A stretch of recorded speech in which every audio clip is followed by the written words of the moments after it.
Hujan bukan musuh, tapi ketika hujan habis, air kehilangan tempat untuk pulang. Inilah yang kini terjadi di Sumatera. Banjir besar yang menelan rumah, mata pencarian, bahkan juga harapan.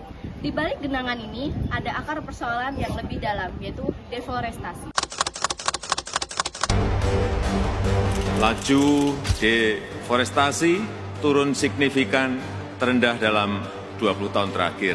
Deforestasi di Provinsi Kaya Hutan cenderung tetap tinggi dia, dan kalau secara tren panjang dia meninggi gitu ya. Provinsi Kaya Hutan dia turun dan habis. Ketika hujan ditebang tanpa kendali, alam pun membalas.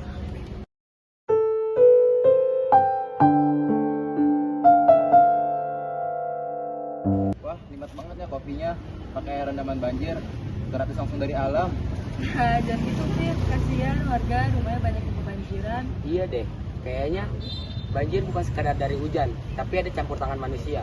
Ya jelas lah, nggak lihat nih, hutan tuh banyak yang gundul nih beritanya nih. Sawit tuh makin luas, terus tambang makin banyak. Kalau ditanya pasti alasannya klasik guys. Hujan tropis Sumatera dulu menjadi paru-paru dunia, rumah bagi ribuan spesies flora dan fauna, namun kini banyak yang hilang karena pembukaan lahan untuk perkebunan dan tambang. Akibatnya erosi tanah meningkat, air hujan tak lagi terserap, dan banjir pun menjadi langganan. Inilah harga dari pembangunan tanpa keseimbangan.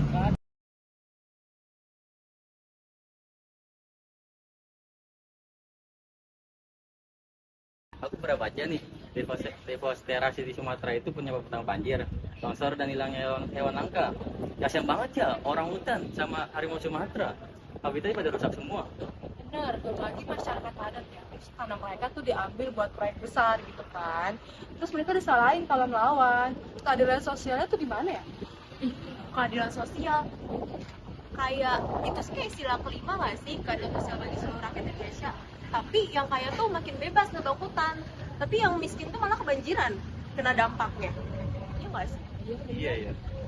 Sektor kehutanan memberi pemasukan negara, namun eksploitasi tanpa batas hanya memberi keuntungan jangka pendek, sementara rakyat menanggung kerugian jangka panjang. Padahal jika dikelola dengan baik melalui hutan, rakyat, reboisasi, dan juga ekowisata, kita bisa membangun ekonomi yang berkelanjutan tanpa menghancurkan alam.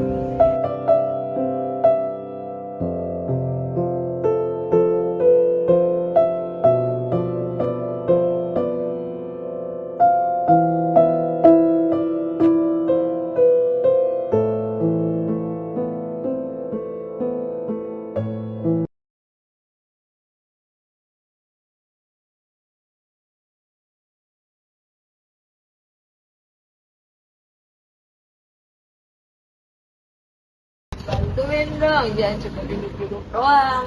Siap dah, aman aja. Tapi katanya pemerintah udah punya program ini ya, pencegahan banjir. Kok setiap tahun banjir tambah parah sih? Pemerintah tuh udah kerja, udah evaluasi, udah rapat sama Janji, jangan lupa janji dah.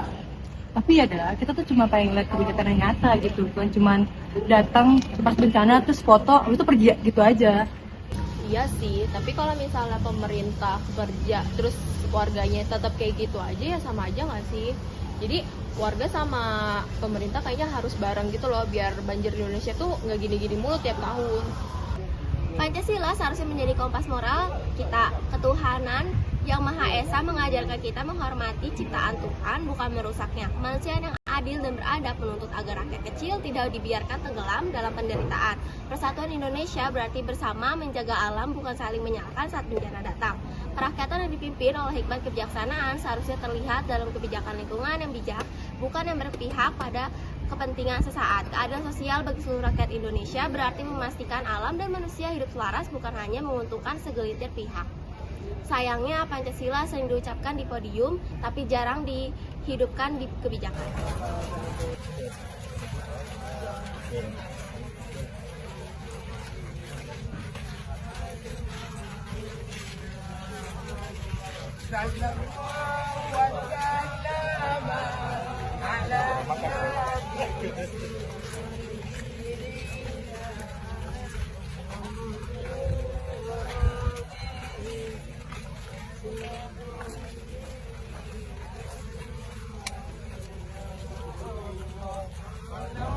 Sudah saatnya kita berubah.